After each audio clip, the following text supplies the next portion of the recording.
everyone, perkenalkan nama saya Pujolia dari program studi administrasi bisnis. A few moments later, a few inches later, 2 hours later, one eternity.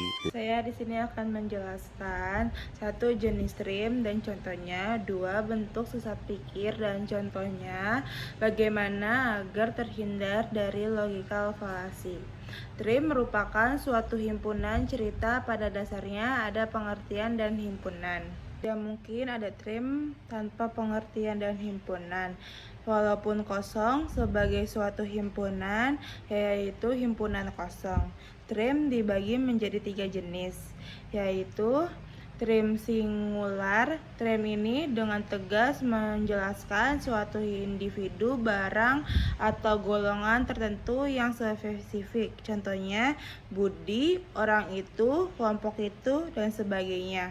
Stream partikular. Stream ini menunjukkan hanya sebagian saja dari keseluruhan luasnya, artinya stream jenis ini menunjukkan lebih dari satu, akan tetapi tidak semua bawahnya.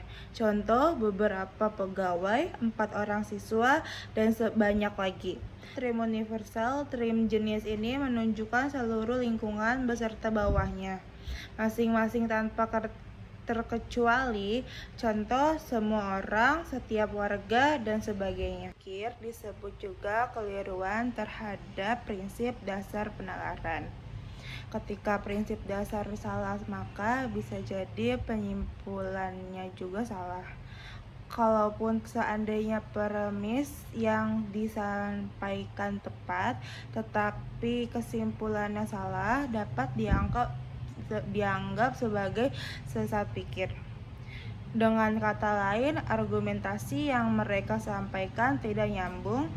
Menurut Irving M. Copy, sesat pikir dibedakan menjadi sesat pikir formal dan sesat pikir informal. Kehidupan sehari-hari tentunya cukup sering kita menemukan penggunaan sesat pikir, baik secara sadar maupun tidak, disengaja maupun atau tidak sengaja.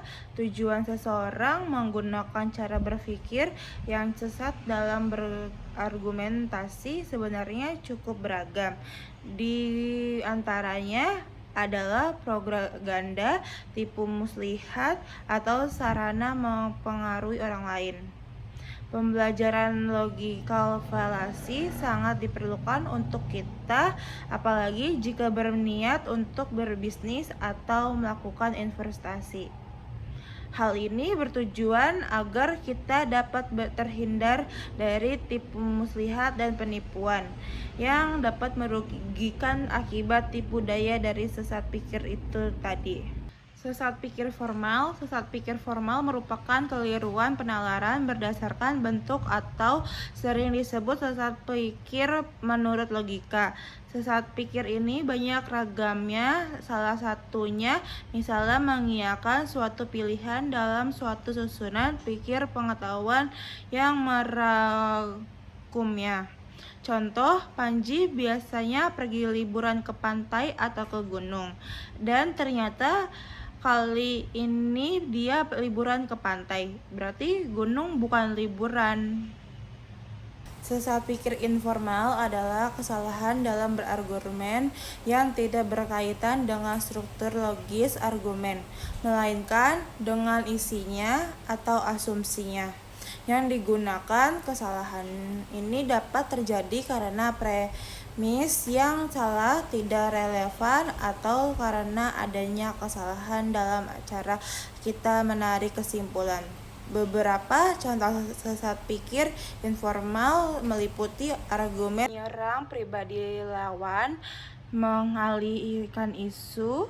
Berikut adalah beberapa cara agar terhindar dari logical fallacy. 1. Mempelajari jenis-jenis logical fallacy agar bisa terhindar dari tipu muslihat orang lain.